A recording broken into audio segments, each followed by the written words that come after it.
So what is up guys, welcome back to another vlog, and today I just want to give you guys a quick update with what happened with my bike after the accident. If you guys don't know, we recently got into an accident 3 weeks ago. So if hindi nyo pa napapanood yung vlog na yun, make sure to check it out. Yun ata yung pinaka-recent upload ko. So before I show you guys yung mga naayos natin sa bike natin, I just wanna say that we are already at 5,000 subscribers. So I'm really grateful that we have reached this milestone. And this wouldn't happen of course without your support guys. So gusto ko lang talaga magpasalamat sa inyo guys, lalo na yung mga nandyan since day 1. Napaka-solid nyo. And I hope tuloy-tuloy lang yung pag-grow ng channel natin. So again, happy 5,000 subscribers. So yun, pakita ko sa inyo guys yung mga naayos na natin since our accident. So pagkakuha natin ng bike sa casa, tinanggal ko agad yung sliders just to check if may crack pa dun sa pinagkapitan ng slider. And as you can see, wala namang crack. So thankful for that. So far ang naayos pa lang natin is itong right cover for our tail. If you're gonna check my last video, sirang-sira to, as in tanggal and bali-bali na siya. And as you can see, we still have some scratches here. Although more than ako nitong panel na to, hindi ko lang talaga alam kung paano i-install, kaya ito muna nilagay ko. And also this panel, bago rin to. So papakita ko sa inyo yung ginawa natin the other night. So, kaya throwback muna tayo. So finally we have some parts of our bike. So hindi ko muna in-order lahat ng nasira. So majority ng parts na kinuha natin is for the rear end. Kasi as you can see, medyo malala yung nangyari sa rear end natin. So this is the right portion of the bike. Ayan, gasgas na gasgas. And nawawala rin yung rear end cover niya sa right. So ayun, simulan na natin. Hindi ko alam kung paano ko gagawin, pero bahala na. Big shout out to Gaspoholic and kay Sir Jose Miranda, pati na rin sa brother niya, for helping me out getting the parts that we need for our bike.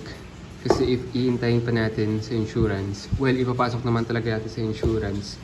Gusto ko lang talaga, ayaw ko makita kasi nasira yung motor. So somehow, bumili tayo ng ibang parts.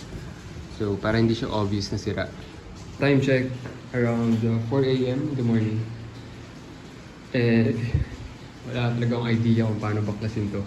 Well, nabaklas ko na to once kasi nagkabit tayo ng tail tidy. But itong part na to, hindi ko pa nababaklas yan. So let's see kung ano mangyayari. Feel ko kaya naman to.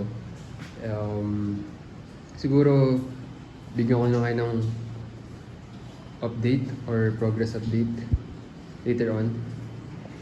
So tara, tirahin na natin. Progress update. Tatanggalin natin tong part na to. And hindi ko talaga alam kung paano tatanggalin tong middle section nitong tail end. Kasi isang buo to eh. So you can see itong housing nito, itong casing nito. abot yan hanggang dun sa dulo, so medyo mahaba siya. And as per checking dito sa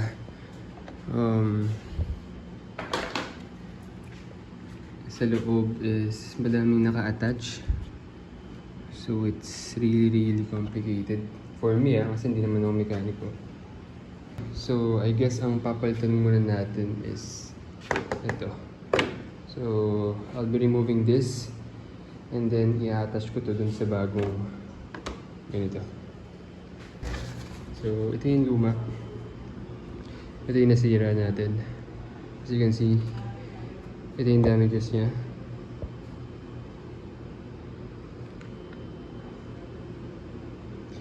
And then napalitan na natin siya. Ito na yung bago, and then we also got this. So bago na rin to. All we have to do is ilagay itong sticker na to. Yun na yung itsura niya, guys. Brand new na ulit. And ito pa lang ini-install natin.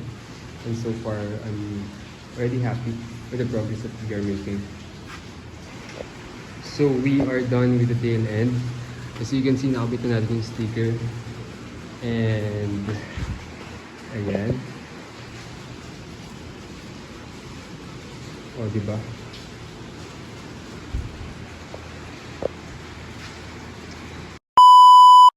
Ayun, so we also bought a brand new built-in slider. As you can see, puro gasgas na yung stock natin. And nasa bahay siya ngayon, hindi ko pa siya nakakabit. Siguro isasabay ko na lang yun sa pagkabit ng under panel natin. So, ayun, so far yun pa lang naman yung nagagawa ko sa bike. And share ko na rin sa inyo guys yung nangyari sa helmet natin. Ipakita ko sa inyo guys kung ano yung itsura nito nung na-aksidente ako. So what's up guys? Nakita nyo naman sa previous vlog natin na na-aksidente tayo, diba? So hindi lang yung motor natin yung sira, as well as my helmet nagkaroon din ng damages. So, as you can see, meron sa visor and dito sa may baba and dito rin sa taas. So may nakausap tayo sa Facebook na gumagawa ng mga repair sa helmet, like retouch and repaint. So tatanggalin ko lang ngayon yung intercom natin para ma-drop off natin sa kanya right now. So ayan guys, hatid na natin kay Sir Jeffrey. Batang malupit. Hatid natin yung helmet. Ayun ang sabi niya is kailangan ano sir? I-retouch. Retouch ang kailangan, no? I-retouch. Tapos may basag din kasi to. So gagawan daw niya ng paraan. I-DIY natin to para ano, para balik sa dati. Ito, nagagawa pa ba ito? Hindi Wala na. na to. Hindi na. Balik na, no? Sige boss. 3 to 4 days, no? 3 to 4 days. Ayun, so after 3 to 4 days, babalikan natin and titingnan natin kung ano maging resulta ng helmet natin. And then ito na yung itsura niya ngayon. So nawala na yung mga gasgas niya. Ayan, may mga imperfection dyan sa baba. Ito, basag dati, pero nagawa ng paraan. So shout out kay Batang Malupit kasi. If gusto nyo magpagawa ng helmet or magpa-repaint ng helmet, message nyo yun Facebook account niya.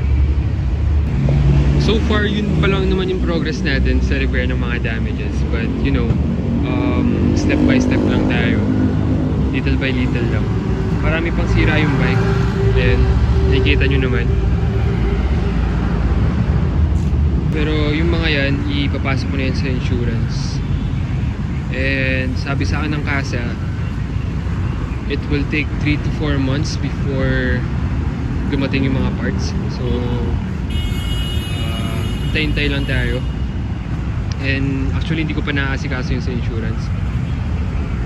So matatagalan pa talaga bago mapalitan itong mga sira na to. But thankful kasi little by little may progress naman. thankful din ako kasi nagagamit pa naman yung bike. Kaya makapag-ride pa rin naman tayo. So that's all for this video guys. In-update ko lang talaga kayo sa progress ng repair natin. Big shout out to Batang Malupit kasi for repairing my helmet, and also for Gaspoholic. If naghahanap kayo ng pwedeng mabilhan ng parts for your 450 SR, message nyo lang yung Facebook nila at Gaspoholic. They also sell accessories as well for the 450 SR. And ang maganda dun sa shop nila guys is mabilis yung shipping nila. Hindi tulad sa Casa, if bibili kayo ng parts, it will take you months. Sa kanila, weeks lang. And mabibigyan pa kayo ng discount ni Sir Jose Miranda. So I'll end the video here guys. Mag-aasikaso pa ako ng insurance. And then update ko na lang kayo if may progress ulit tayo sa repair. So ayun, thank you guys for watching. I'll see you on the next one.